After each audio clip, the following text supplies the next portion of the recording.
Hello friends, welcome to my channel Biogem education once again. और मेरे channel में फिर से आपका स्वागत है।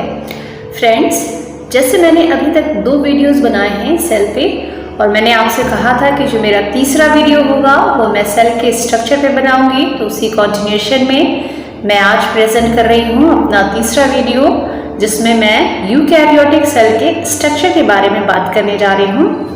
तो चलिए हम स्टार्ट करते हैं आज की वीडियो को। लेकिन आज का वीडियो स्टार्ट करने से पहले मैं आपसे पूछना चाहूँगी कि आपने जो मेरे दोनों वीडियो देखे हैं वो आपको कैसे लगे। प्लीज़ आप मुझे कमेंट बॉक्स में लिख के ज़रूर सेंड कीजिए, और मुझे काफ़ी अच्छा लगेगा। मुझे काफ़ी अच्छा लगा भी कि आप लोगों ने मेरे दोनों वीडियोस देखे। और अब मैं तीसरा वीडियो आपको प्रेजेंट कर रही हूँ, जो मैं स्ट्रक्चर ऑफ यूकैरियोटिक सेल पे बनाने जा रही हूँ। ठीक है, तो वीडियो को स्टार्ट करने से पहले अगर अभी तक आपने मेरे चैनल को सब्सक्राइब नहीं किया है तो आप मेरे चैनल को सब्सक्राइब कर दीजिए और बेल आइकन भी दबा दीजिए। ऑलराइट, तो चलिए शुरू करते हैं फ्रेंड्स। सबसे पहले मैं आपको ये बता दूं कि यूकैरियोटिक सेल के बारे में अभी मैं इस वीडियो में बताने जा रही हूँ, बट प्रोकैरियोटिक सेल के बारे में काफ़ी कुछ मैंने अपने प्रीवियस वीडियो में बता दिया है। इसलिए मैंने यूकैरियोटिक सेल को, क्योंकि ये काफ़ी मॉडिफाइड होती है, ये काफ़ी कॉम्प्लेक्स होती है, इसलिए मैंने इसको चूज़ किया है एक्सप्लेन करने के लिए। तो लेट्स स्टार्ट। फ्रेंड्स, जो यूकैरियोटिक सेल होती है उसमें 3 मेजर कंपोनेंट होते हैं। ये तीनों मेजर कंपोनेंट्स तो प्रोकैरियोटिक सेल्स में भी होती हैं। ये है आपके फर्स्ट है सेल मेम्ब्रेन, सेकंड है न्यूक्लियस, और थर्ड है साइटोप्लाज्म। ऑलराइट, इसमें सेल मेम्ब्रेन और साइटोप्लाज्म ये तो प्रोकैरियोटिक सेल जो बैक्टीरिया की होती है उसमें भी मिलती है, लेकिन उसमें डिस्टिंक्ट न्यूक्लियस नहीं होता। ये मैंने आपको पहले ही एक्सप्लेन कर दिया है। लेकिन यूकैरियोटिक सेल में एक डिस्टिंक्ट न्यूक्लियस होता है। तो कौन से 3 मेजर कंपोनेंट्स हैं सेल के? ये है सेल मेम्ब्रेन, सेकंड है न्यूक्लियस, और थर्ड है साइटोप्लाज्म। अब हम स्टार्ट करते हैं 1 बाय 1, एक एक स्ट्रक्चर को, एक एक कंपोनेंट को लेते हैं, उसको डील करते हैं, उसके स्ट्रक्चर के बारे में समझते हैं, और उसके फंक्शन के बारे में भी हम लोग बात करेंगे। ठीक है, तो first I am starting with plasma membrane, जिसको हम सेल मेम्ब्रेन भी कहते हैं। ये प्लाज्मा मेम्ब्रेन आपके प्लांट्स और एनिमल्स दोनों में पाई जाती है, और जो सेल की आउटर बाउंड्री होती है, ठीक है, वो सेल की आउटर बाउंड्री क्या है? वो प्लाज्मा मेम्ब्रेन होती है, चाहे वो एनिमल सेल हो चाहे वो प्लांट सेल हो। ठीक, प्लाज्मा मेम्ब्रेन के अंदर ही साइटोप्लाज्म रहता है। ठीक है, और साइटोप्लाज्म के अंदर वेरियस सेलुलर ऑर्गेनेल्स, जैसे mitochondria, Golgi bodies, endoplasmic reticulum, ribosomes, lysosomes etcetera, ये सारे सेलुलर ऑर्गेनेल्स आप यूकैरियोटिक सेल्स में पाए जाते हैं, और ये साइटोप्लाज्म के अंदर ही रहते हैं, इसमें सस्पेंडेड रहते हैं। और न्यूक्लियस जो है ये आपकी यूकैरियोटिक सेल का एक प्रोमिनेंट पार्ट है। ऑलराइट, तो ठीक है, outermost boundary of the cell is plasma membrane. Plasma membrane के अंदर रहता है साइटोप्लाज्म। साइटोप्लाज्म अपने में कंटेन करता है जितने भी सेलुलर ऑर्गेनेल्स होते हैं उनको, और उसी में न्यूक्लियस भी रहता है, और न्यूक्लियस साइटोप्लाज्म से सेपरेट रहता है, और एक प्रोमिनेंट बॉडी रहता है सेल की। अब थोड़ा डिटेल में चलते हैं हम लोग प्लाज्मा मेम्ब्रेन के लिए, कुछ इसके स्ट्रक्चर के बारे में बात करते हैं। तो प्लाज्मा मेम्ब्रेन की कुछ कैरेक्टरिस्टिक्स मैं आपको बताऊंगी, और फ्रेंड्स जो मैं आपको बताने जा रही हूँ उसको आप साथ साथ में नोट डाउन करते चलिए। नोट डाउन करने का मतलब ये नहीं है कि आप पैराग्राफ वाइज उसको बनाएं, आप उसको पॉइंट्स में लिखते चलिए। ये पॉइंट्स काफ़ी यूज़फुल होते हैं। अगर आप क्लास 9 के स्टूडेंट हैं तब भी, अगर आप क्लास 12 के स्टूडेंट हैं तब भी काफ़ी कुछ नोट्स आपको इस वीडियो से मिल जाने वाला है। तो चलिए आगे बढ़ते हैं। We are moving with the plasma membrane. Plasma membrane living होती है, थिन होती है, डेलिकेट होती है, इलास्टिक होती है, और सेलेक्टिवली परमेबल होती है। ये उसकी कैरेक्टरिस्टिक्स है, लिविंग, थिन, डेलिकेट, इलास्टिक और सेलेक्टिवली परमेबल। इसको हम धीरे धीरे एक्सप्लेन करेंगे। और इसके बाद ये 7 नैनोमीटर तक थिक होती है। ये 75% फॉस्फोलिपिड से बनी होती है। किससे बनी होती है ये भी तो जानना ज़रूरी है कि ये सेल मेम्ब्रेन जो हमारी है किससे बनी होती है, एक्चुअली कौन से एलिमेंट इसमें इंक्लूडेड रहते हैं। तो 75% तक ये फॉस्फोलिपिड से बनती है। इसके अलावा एडिशनली इसमें प्रोटीन, कोलेस्ट्रॉल और पॉलीसैकेराइड्स भी होते हैं, ठीक है। बट फॉस्फोलिपिड जो होता है वो प्लाज्मा मेम्ब्रेन का की एलिमेंट होता है।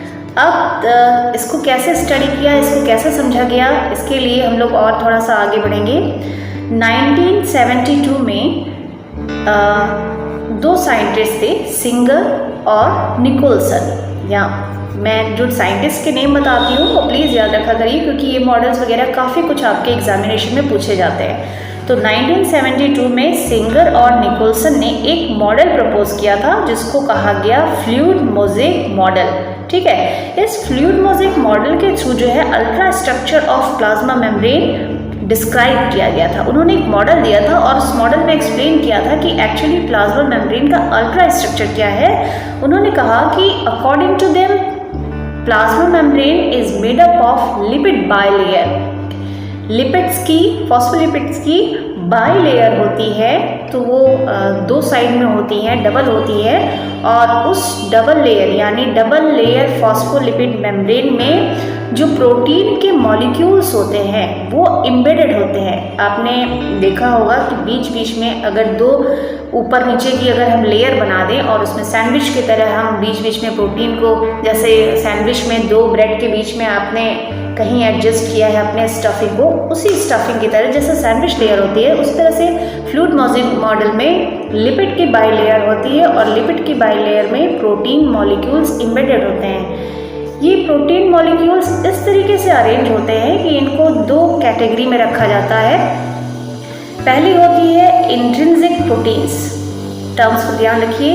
इंट्रिंसिक प्रोटीन्स ऐसी होती हैं जो पूरा कंप्लीट कवर करती हैं, मतलब दोनों लेयर्स को छूती हुई और दोनों लेयर्स के बीच में रहती हैं और दोनों लेयर्स को टच करती हैं, दोनों लेयर्स के साथ अटैच रहती हैं। जबकि एक्सट्रिंसिक प्रोटीन्स ऐसी प्रोटीन होती हैं जो या तो आउटर सरफेस पे रहेंगी या इनर सरफेस पे रहेंगी। तो ये एक बेसिक डिफरेंस होता है प्रोटीन मॉलिक्यूल में जो प्लाज्मा मेम्ब्रेन में पाया जाता है। दो तरह की प्रोटीन, इंट्रिंसिक और एक्सट्रिंसिक। इंट्रिंसिक प्रोटीन्स जो थ्रू आउट मेम्ब्रेन रहती हैं, दोनों लेयर्स को टच करती हैं, दोनों लेयर्स के साथ अटैच रहती हैं, और एक्सट्रिंसिक प्रोटीन होती है जो या तो आउटर सरफेस की रहेंगी या तो इनर सरफेस पे रहेंगी, ठीक है। अब बात करते हैं कि इसका फंक्शन क्या होता है, प्लाज्मा मेम्ब्रेन का फंक्शन क्या होता है। एक्चुअली प्लाज्मा मेम्ब्रेन एक तरह से ये परमिशन का काम करती है कि एंट्री और एग्जिट जो है वो कंट्रोल करती है मॉलिक्यूल्स की। मॉलिक्यूल्स में अमीनो एसिड, प्रोटीन, लिपिड, बहुत सारे ऐसे मॉलिक्यूल, बहुत सारे केमिकल्स होते हैं। इसके अलावा बहुत सारे फॉरेन बॉडीज़ जैसे एंटीजेंस हो सकते हैं। तो इनकी एंट्री और एग्जिट ये कंट्रोल करती है कि इनको सेल में एंटर करना है कि नहीं करना है। इसलिए इसको हम सेलेक्टिवली परमेबल भी कहते हैं। सेलेक्टिवली परमेबल मीन्स कि ये सेलेक्ट करती है कि मुझे किसको अंदर आने देना है, किसको अंदर आने नहीं देना है। इसके अलावा ये दूसरे फंक्शंस में भी, जैसे इसी एंट्री और एग्जिट को ही अगर हम साइंटिफिकली डिफाइन करें तो इसमें ये डिफ्यूज़न का काम करती है।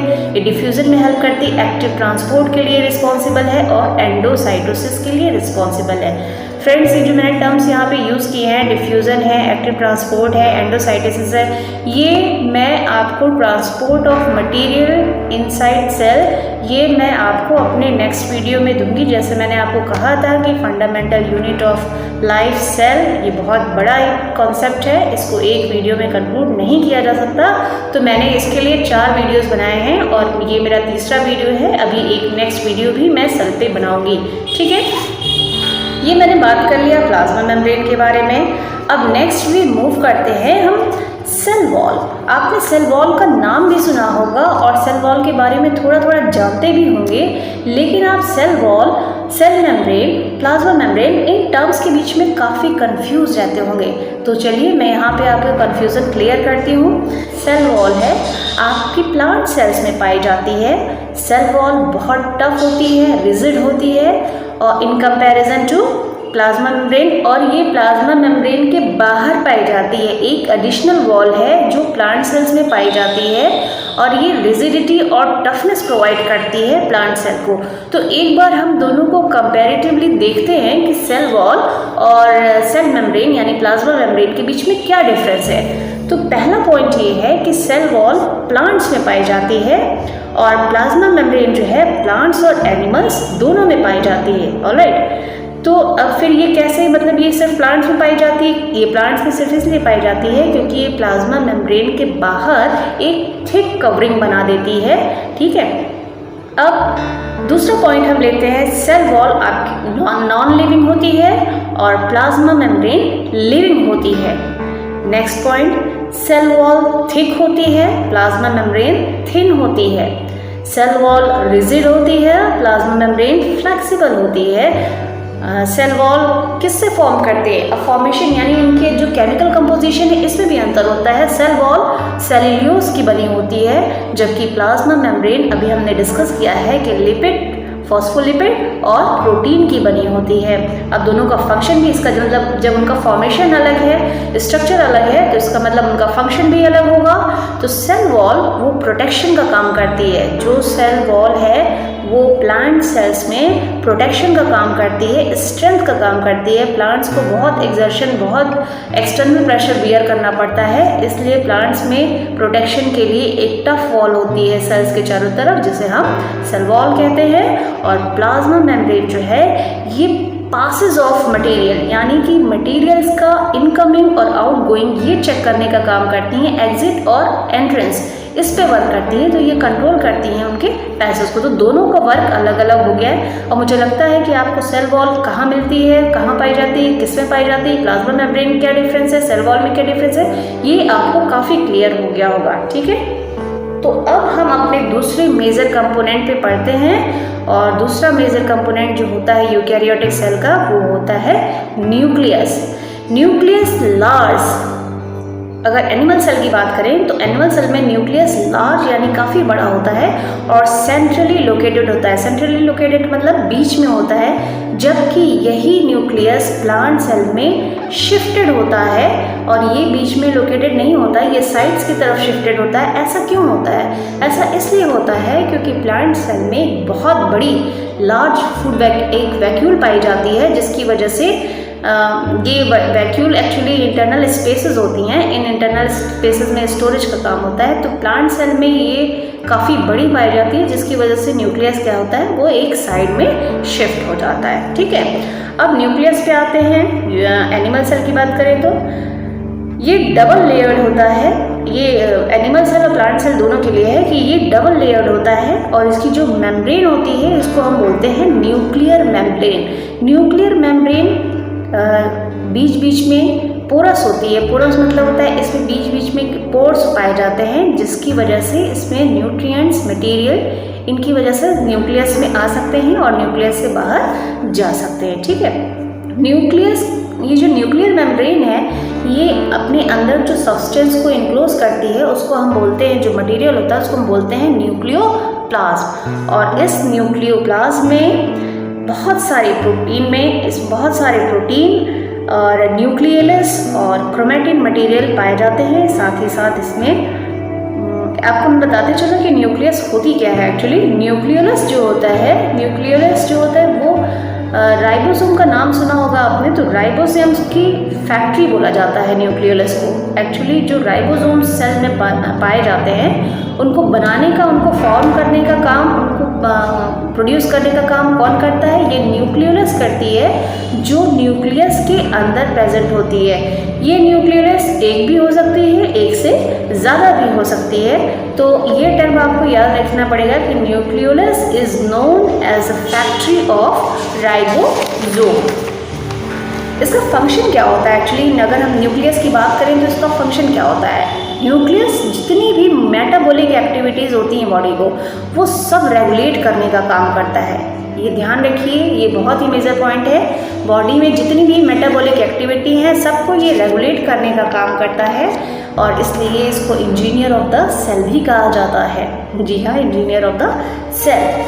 अब इसके अलावा ये क्या करता है? ये सेल साइकिल्स को जो सेल साइकिल्स आप पढ़ते हैं माइटोटिक मियोटिक, इसको भी ये रेगुलेट करता है, और जो हम जेनेटिक कैरेक्टरिस्टिक्स है इनको भी ये ट्रांसमिट और स्टोर करने का काम करता है। ठीक है, तो काफ़ी इंपॉर्टेंट पार्ट है न्यूक्लियस हमारे सेल का।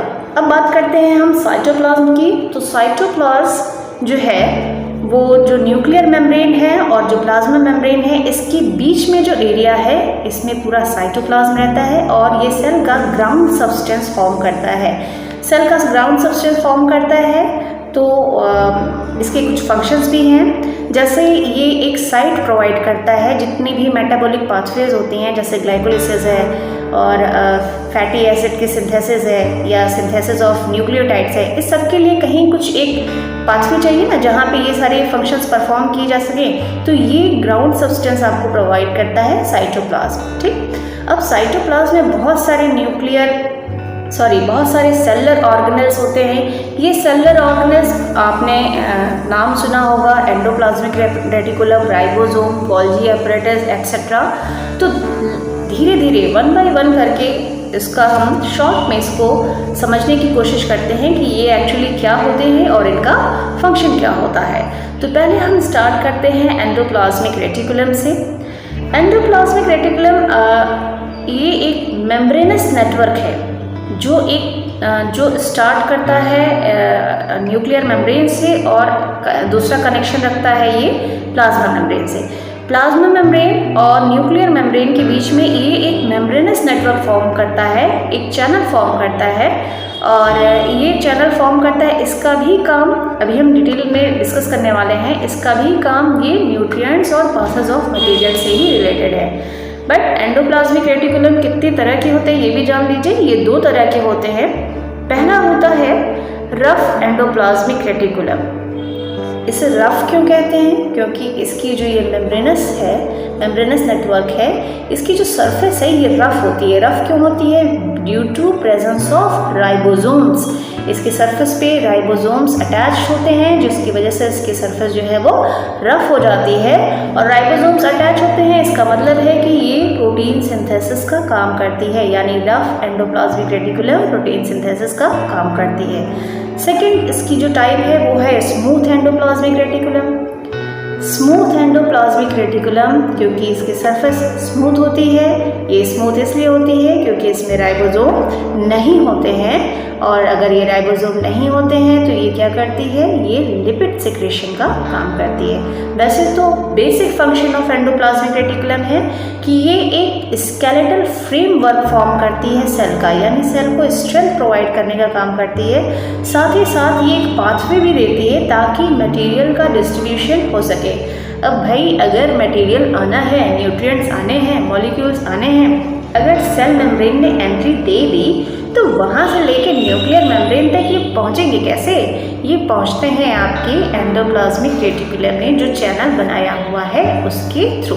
ठीक है, और ये प्रोटीन सिंथेसिस का काम भी करती है क्योंकि इनमें राइबोसोम्स रफ एंडोप्लाज्मिक रेटिकुलम पे पाया जाता है, और ये दूसरे एंजाइम्स को सिक्रीट करने का भी काम करती है। ऑलराइट, तो मेरे ख्याल से इतना इंट्रोडक्शन काफ़ी होगा एंडोप्लाज्मिक रेटिकुलम के लिए।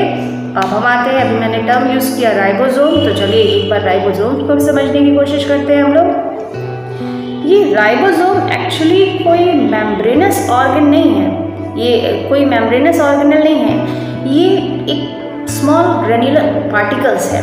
ये डेंस होते हैं, स्फेरिकल होते हैं और ग्रेन्युलर पार्टिकल्स होते हैं जो बनते किससे हैं? ये बनते हैं आरएनए से और प्रोटीन से। और बनाता कौन है इनको? अभी मैंने आपको बताया है कि न्यूक्लियस में न्यूक्लियोलस प्रेजेंट होती है जिसको हम फैक्ट्री ऑफ राइबोसोम कहते हैं, वो वहाँ से राइबोसोम को बनाती है। ठीक है, और ये आरएनए और प्रोटीन से तो बने ही होते हैं और इसमें लिपिड नहीं होता है। ये एक ऐसे ऑर्गेनल्स हैं, अभी मैंने आपको बताया था कि प्रोकैरियोटिक सेल में आपके ये सेलुलर ऑर्गेनल्स नहीं होते हैं, लेकिन राइबोसोम एक ऐसा सेलुलर ऑर्गेनल है जो प्रोकैरियोटिक में भी पाया जाता है और यूकैरियोटिक सेल्स में भी पाया जाता है। और इसका बेसिक फंक्शन जो है वो प्रोटीन सिंथेसिस से बना है, और प्रोटीन हमारी बॉडी का बहुत ही मेजर कंपोनेंट है।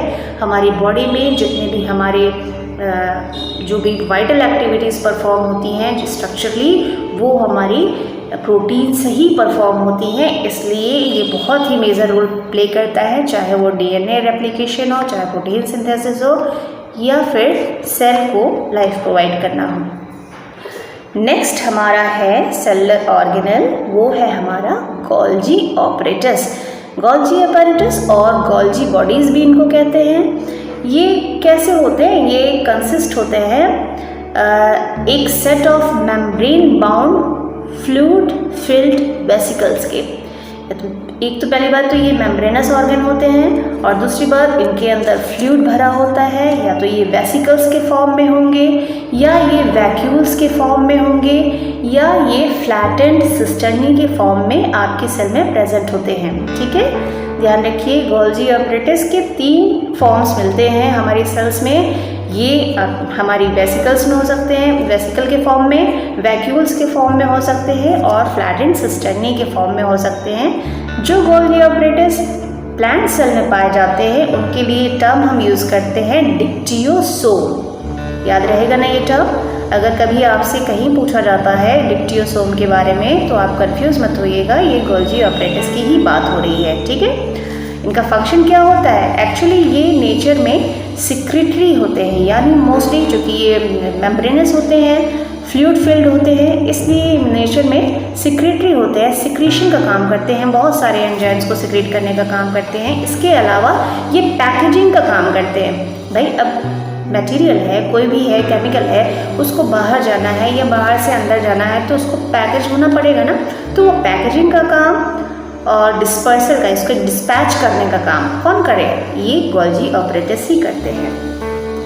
नेक्स्ट आते हैं हम, जो दूसरा हमारा सेलुलर ऑर्गेनेल है वो है लाइसोसोम। ये लाइसोसोम है बहुत कमाल की चीज़, क्योंकि ये बहुत सिंपल होता है, बहुत छोटा सा एक सैक लाइक स्ट्रक्चर होता है, लेकिन ये काफ़ी कुछ फंक्शन करता है।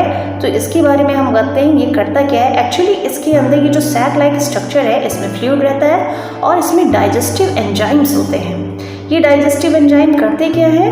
ये डाइजेस्टिव एंजाइम जो हैं, जो फॉरेन मटेरियल्स हमारी बॉडी में आ जाते हैं, जैसे एंटीजेंस है, बैक्टीरिया है, वायरस है, या इसको क्या करते हैं? इसको डिस्ट्रॉय करने का काम करते हैं। तो एक तरह से हमारे सेल को ये प्रोटेक्ट करने का काम करते हैं कि हमारे सेल में कहीं बाहर से कोई दूसरी एंटीजेंस या बाहर की कोई फॉरेन बॉडी ना आ जाए। और इसके अलावा ये क्लीनिंग का भी काम करते हैं। जी हाँ, ये क्लीनिंग का भी काम करते हैं। हमारे सेल में जितनी भी सेलुलर डिब्रीज होती हैं, यानी कि जितना भी वेस्ट मटेरियल होता है, उस सबको ये डाइजेस्ट कर जाते हैं। लेकिन अगर सेल जो है वो डैमेज हो जाती है किसी भी रीज़न से, तो ये बर्स्ट कर जाते हैं, और ये बर्स्ट कर जाते हैं और ये पूरी सेल को ही ये डिस्ट्रॉय कर देते हैं। तो इनके इस नेचर की वजह से हम इन्हें सुसाइड बैग्स ऑफ सेल भी कहते हैं। रिमेंबर, लाइसोसोम को हम सुसाइड बैग्स ऑफ सेल भी कहते हैं। Now we come to mitochondria. Mitochondria का नाम तो आपने डेफिनेटली सुना होगा, पढ़ा भी होगा, बहुत कुछ जानते होंगे। एक थोड़ा सा इंट्रोडक्शन में शॉर्ट में इसका यहाँ पे भी दे रही हूँ कि ये क्या होते हैं माइटोकॉन्ड्रिया। माइटोकॉन्ड्रिया जो है ये बाउंडेड होते हैं डबल लेयर्ड मेम्ब्रेन से, या डेफिनेटली ये मेम्ब्रेनस स्ट्रक्चर है, और इनकी 2 लेयर्स होती हैं। और इनकी जो आउटर लेयर होती है वो पोरस होती है, यानी कि उसमें पोर्स पाए जाते हैं, छिद्र पाए जाते हैं, छेद पाए जाते हैं। ठीक है, और जो इनकी इनर लेयर होती है वो काफ़ी फोल्डेड होती है, तो काफ़ी सारे फोल्ड्स पाए जाते हैं। इन फोल्ड्स को हम कहते हैं क्रिस्टी। टर्म याद रहेगा ना, जो फोल्ड्स हैं जो इनर मेम्ब्रेन से बनते हैं माइटोकॉन्ड्रिया के अंदर, उनको हम कहते हैं क्रिस्टी। क्रिस्टी एक्चुअली प्रोजेक्शन ही है इनर मेम्ब्रेन का, लेकिन वो फोल्ड्स में हो जाता है। ठीक है, और क्रिस्टी पे बहुत छोटे छोटे राउंडेड बॉडीज़ होती हैं, स्मॉल सी, जिसको हम कहते हैं F1 पार्टिकल या ऑक्सीसोम। ये सारे टर्म्स बहुत इंपॉर्टेंट हैं, आपसे हमेशा पूछे जाते हैं, इसको प्लीज़ याद रखिएगा। इसको बोलते हैं ऑक्सीसोम। जो माइटोकॉन्ड्रिया की इंटरनल कैविटी होती है उसमें राइबोसोम भी होता है। अगर राइबोसोम है तो डेफिनेटली उसमें प्रोटीन सिंथेसिस होगा। अगर प्रोटीन सिंथेसिस है तो उसमें एक सर्कुलर डीएनए भी पाया जाता है और फॉस्फेट ग्रेन्यूल्स भी पाए जाते हैं। लेकिन माइटोकॉन्ड्रिया जो होता है वो बैक्टीरिया में नहीं पाया जाता। इसके अलावा जो मैमेलियन आरबीसीज होती हैं यानी जो मैमल्स की रेड ब्लड सेल्स होती हैं उस पर भी माइटोकॉन्ड्रिया नहीं होता है। फंक्शन क्या करता है माइटोकॉन्ड्रिया? माइटोकॉन्ड्रिया का फंक्शन होता है कि ये साइट ऑफ सेलुलर रेस्पिरेशन है। एक रेस्पिरेशन के बारे में तो हम लोग जानते हैं कि वो हम सांस लेते हैं, जिसको हम ब्रीदिंग कहते हैं। तो यहाँ ब्रीदिंग से रिलेशन नहीं है, इसका रिलेशन है सेलुलर रेस्पिरेशन। जो सेल्स के अंदर रेस्पिरेटरी साइकिल चलती है उसमें माइटोकॉन्ड्रिया जो मेजर वही साइट है, वहीं पे सेलुलर रेस्पिरेशन होता है और वहीं से एनर्जी लिबरेट होती है, इसलिए हम इसको पावर हाउस भी कहते हैं। यानी mitochondria is the power house of the cell. अब बात करते हैं हम दूसरे सेलुलर ऑर्गेनल की, जो है प्लास्टिड। प्लास्टिड एक्चुअली एनिमल्स में एब्सेंट होता है यूग्लिना को छोड़ के। यूग्लिना एक प्रोटोजोआन है और इसमें ही प्लास्टिड पाए जाते हैं, लेकिन इसके अलावा जो है वो किसी भी एनिमल में प्लास्टिड नहीं होते, ये सिर्फ एनिमल सेल्स में पाए जाते हैं। और ये 3 तरह के होते हैं। फर्स्ट क्रोमोप्लास्ट, ये कलर्ड प्लास्टिड है जिसकी वजह से प्लांट्स को कलर मिलते हैं। आपने देखा होगा red, orange, white, yellow, blue. तो ये किसकी वजह से मिलते हैं? ये जो क्रोमोप्लास्टिड्स होते हैं इनकी वजह से मिलते हैं। दूसरा है क्लोरोप्लास्ट। क्लोरोप्लास्ट तो आपने डेफिनेटली सुना होगा, ये ग्रीन कलर के होते हैं और ये ग्रीन कलर के हैं तो इनसे पत्तियों का कलर जो है ग्रीन, वो क्लोरोप्लास्ट की वजह से होता है। और तीसरा होता है ल्यूकोप्लास्टिड्स। ये ल्यूकोप्लास्ट जो होते हैं ये कलरलेस प्लास्टिड्स होते हैं। ये ल्यूकोप्लास्टिड इनमें कोई कलर नहीं पाया जाता, ठीक है। और ये प्लास्टिड आपके सिर्फ प्लांट सेल में ही पाए जाते हैं। और जब मैंने प्लांट सेल का अभी छोटा सा एक डिस्क्रिप्शन आपको दिया था, मैंने बताया था कि उसमें एक वैक्यूल पाई जाती है, वो काफ़ी बड़ी होती है जिसकी वजह से न्यूक्लियस जो है वो साइड में शिफ्ट हो जाता है। तो हम बात करते हैं थोड़ी सी वैक्यूल के बारे में भी। वैक्यूल होती क्या है एक्चुअली वैक्यूल्स फ्लूइड फिल्ड और कभी कभी इनके अंदर सॉलिड भी पाया जाता है। ये ऐसी स्पेस होती हैं, मेम्ब्रेनस स्पेस होती हैं जो सेल के अंदर पाई जाती हैं, ठीक है। मेम्ब्रेन से बनी हुई एक स्पेस होती है जिसके अंदर या तो फ्लूइड भरा हो सकता है या फिर सॉलिड भरे हो सकते हैं। सॉलिड मीन्स कुछ पार्टिकल्स भरे हो सकते हैं। तो एक तरह से ये स्टोरेज सैक का काम करती हैं। बहुत ही न्यूट्रिएंट्स जो सेल को ज़रूरत है, जिसकी वजह से सेल जिंदा रहती है, वो कहाँ रहते हैं? तो वो आपके वैक्यूल्स के अंदर ही रहती हैं। अगर एनिमल सेल में वैक्यूल प्रेजेंट है तो वो स्मॉल होगी और टेम्पररी होगी। यानी अगर एनिमल सेल में वैक्यूल बनी है, कोई स्पेस बना है मेम्ब्रेनस, तो वो थोड़े समय के लिए रहती है, ज़्यादा समय के लिए नहीं रहती। लेकिन प्लांट सेल में वैक्यूल्स बड़ी होती हैं, डिस्टिंक्ट होती हैं और परमानेंट रहती हैं, यानी हमेशा रहती हैं। तो एक तरह से इसका फंक्शन हम डिस्कस कर चुके हैं। Vacuoles help to maintain osmotic pressure in a cell. अब सेल है, सेल के अंदर एग्जिट और बाहर आने जाने से और एंट्रेंस से बहुत जब पैसेज ऑफ मटेरियल होता है तो काफ़ी प्रेशर पड़ता है सेल्स पे, सेल वॉल पे। तो उसका जो ऑस्मोटिक प्रेशर है उसको मेंटेन रखने का काम और जो स्टोरेज सैक है उसका काम वैक्यूल्स करती हैं। अब एक नेक्स्ट है, छोटा सा होता है लेकिन बहुत इंपॉर्टेंट होता है, सेंट्रोजोम। सेंट्रोजोम सिर्फ एनिमल सेल्स में पाया जाता है और ये कोई भी मेम्ब्रेनस ऑर्गन नहीं है और ये पार्टिकल की जैसे होता है और ये सेल डिवीज़न में हेल्प करता है एनिमल सेल्स में। आप सोच रहे होंगे कि अगर ये सिर्फ एनिमल सेल में पाया जाता है तो प्लांट सेल में क्या सेल डिवीज़न नहीं होता? नहीं, बिल्कुल नहीं। प्लांट सेल में सेल डिवीज़न डेफिनेटली होता है, लेकिन प्लांट सेल में सेंट्रोजोम की जगह पे पोलर कैप्स पाए जाते हैं, ठीक है। तो काफ़ी कुछ मैंने एक्सप्लेन कर दिया है कि एक यूकैरियोटिक सेल में क्या स्ट्रक्चर्स होते हैं, उसमें जो सेलुलर ऑर्गेनल्स हैं उनके क्या फंक्शन है। अब एक बार हम थोड़ा सा डिफरेंस कंपेयर कर लेते हैं एक एनिमल सेल की और एक प्लांट सेल की। तो एनिमल सेल्स जितनी होती हैं वो कंपैरेटिवली स्मॉलर होती हैं और प्लांट सेल जो होती हैं वो लार्जर देन एनिमल सेल होती है, यानी कि जो एनिमल सेल्स होती है उनसे बड़ी होती हैं। एनिमल सेल में सेल वॉल एब्सेंट है, ये मैंने पहले भी मेंशन किया है कि सेल वॉल सिर्फ और सिर्फ प्लांट सेल में ही प्रेजेंट है। फिर बात करते हैं कि एनिमल सेल में जितने भी प्लास्टिड हैं उनमें से कोई भी प्लास्टिड, चाहे वो क्लोरोप्लास्टिड हो, चाहे वो क्रोमोप्लास्ट हो, चाहे वो ल्यूकोप्लास्ट हो, कोई भी प्लास्ट नहीं पाया जाता एक्सेप्ट यूग्लिना। यूग्लिना एक प्रोटोजोवन है, इसको छोड़कर किसी में भी प्लास्टिड नहीं होते हैं, जबकि प्लांट सेल में प्लास्टिड ये इंपॉर्टेंट पार्ट है और ये परमानेंट रहते हैं। एनिमल सेल में अगर वैक्यूल्स प्रेजेंट होंगी तो छोटी होंगी और टेम्पररी होंगी नेचर में, जबकि प्लांट सेल में वैक्यूल्स परमानेंट होंगी और लंबी यानी लार्ज होती है। एनिमल सेल्स में सेंट्रोजोम प्रेजेंट होता है और प्लांट सेल में सेंट्रोजोम एब्सेंट होता है। तो फ्रेंड्स, ये था मैंने जो एक्सप्लेन किया आपको structure of eukaryotic cell. I hope कि आपको काफ़ी कुछ समझ में आया होगा और जो मैंने नोट्स दिए हैं वो आपके लिए काफ़ी यूज़फुल है। तो फिर भी एक रिवीजन के लिए मैं आपको कुछ क्वेश्चंस दे रही हूँ, जो क्वेश्चंस आपके लिए बहुत ही इंपॉर्टेंट है। ये हमेशा हर तरह के एग्जाम्स में आपसे पूछे जाते हैं, जो आपको पता होना चाहिए। आप इन क्वेश्चंस को एज अ असाइनमेंट लीजिए, इनको सॉल्व करिए और आप इनके आंसर्स मेरी ईमेल आईडी पे आप पोस्ट कर दीजिए और मैं डेफिनेटली इनको चेक करूँगी और मैं आपको आपका रिमार्क भी दूँगी। ठीक है, मैं रिप्लाई करूँगी। सो पहला क्वेश्चन है, explain fluid mosaic model by Singer and Nicolson. ठीक है। Question number 2, name the major component of a eukaryotic cell. Third, differentiate between the cell wall and plasma membrane. Fourth, name the power house of a cell. Fifth, differentiate between a plant cell and an animal cell. Friends, मैंने कोशिश की है कि जो मैं differences आपको दूं वो डिफरेंशिएशन में जो भी मैंने डिफरेंसेस दी हैं आपको, वो कॉन्ट्रास्टिंग कैरेक्टर दिया है। यानी हमेशा आपको कॉन्ट्रास्टिंग कैरेक्टर लेना चाहिए कि जो एक में प्रेजेंट होता है और दूसरे में नहीं, दूसरे में उसके जस्ट अपोजिट होता है। इस तरह के कैरेक्टर्स आपको याद करने में, लिखने में आसानी होती है और ऐसे पे आपको मार्क्स भी बहुत अच्छे मिलते हैं।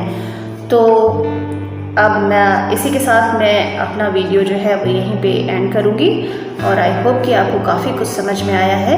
आपको अगर आज का वीडियो अच्छा लगा हो तो डेफिनेटली आप मेरे चैनल को सब्सक्राइब कीजिए और बेल आइकन भी दबा दीजिए, ताकि आप मेरे अच्छे वीडियोस आप आगे भी लंबे समय तक देखते रहें। ठीक है फ्रेंड्स, तो इसी के साथ I wish you all the best.